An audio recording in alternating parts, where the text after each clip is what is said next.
Hello, I'm Philip Stoughton. I'm here at SMT in Nuremberg, and I'm joined by Rainer Kurtz from Kurtz Ersa. Rainer, thank you very much for stopping by to chat to me. Welcome. We were talking a little bit off camera about this company being a family business for how many generations? 6 generations now. We are in the business since 1779. Okay. Not in the electronics business, of course. Business. So where did it come from in terms of the technology? Where are your roots? We started as a hammer mill. Okay. In the Spessart forest, so water driven. Yeah. And we have this unit still in operation. Wow. Like it was in 1779. Yeah. Okay. And that's kind of a sense of what I see here in Germany. There's a real almost like the DNA of your business is more than 200 years old. It's kind of not what you do, because what you do now is electronics and it's not water-driven hammers. It's not so far away because it's also metal. Huh? Right. We are smelling metal. Yes, yeah, and you know what to do with metal. Yeah. So bringing us right up to date, okay. What's the newest and the latest and greatest from Kurtz Ersa? We are here with our electronics production equipment, which is about nearly half of Kurtz Ersa Group.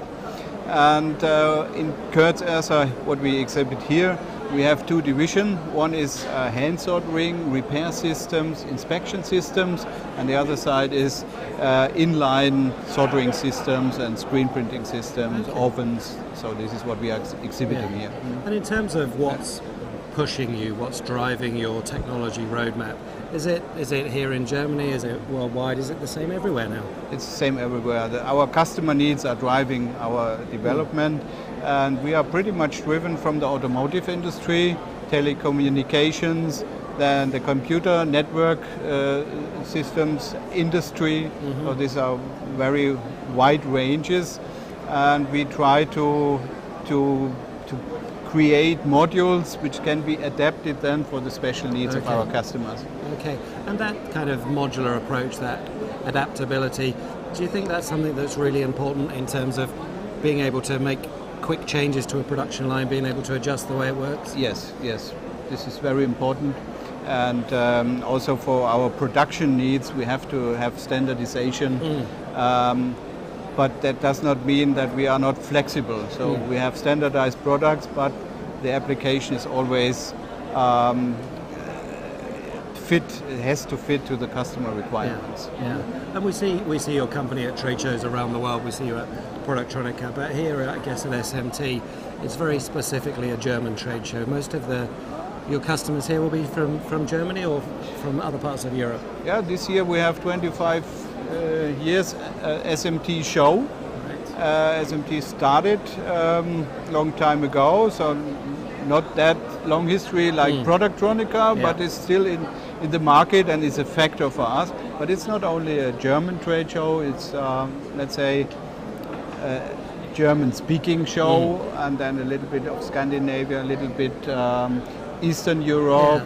And Southern Europe as well. Okay. And how are those Eastern European markets playing for you at the moment? There's some volume manufacturing going there. Yes. There's some good low-cost opportunities for the EMS guys. Yes. Is that a good opportunity for you? Yes, of course. Poland, Hungary, Romania, these are countries, even Russia. Yeah. There's a lot. And more Poland, about Ukraine and Russia. Are they markets that are really developing? Yes, of course, everywhere. And with the same technical challenges, or do they have different requirements? No, I mean probably the volume in these areas is not there. Probably this is not high sophisticated equipment required there. But this is still a market for us. We cannot ignore that. And everybody starts slow and from somewhere. Yeah, and you have to be there. Yeah. And I guess that's why you need to have a global footprint to support these products. Yes. How many machines are there out there in the market that you're supporting currently? Thousands, I imagine. We don't count them anymore, but it's several thousand or even more than 10,000. So. Yeah, and you have direct service engineers out on the ground? Yes. Everywhere? We have 5 locations in China. Right. We have 2 locations in France. We have several in Germany, in Mexico, in the US, in India.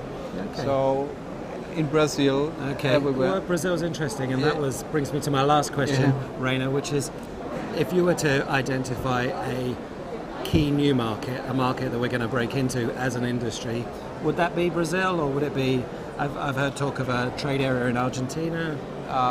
Yes, Brazil is developing very well, and but it's developing not like a line. It's going in a curve like this, and I mean, we have to be aware that someday India will come, but it comes not as fast as everybody thought a couple of years ago, but it is growing, and sometime it will explode like China will, like China is. Yeah, it has some different issues in terms of bureaucracy, and it's partly the British fault, but we'll see how that develops. Rainer, thank you very much for joining me. Welcome. I hope the rest of the show goes very well for you, and thank you very much for your time. You're welcome.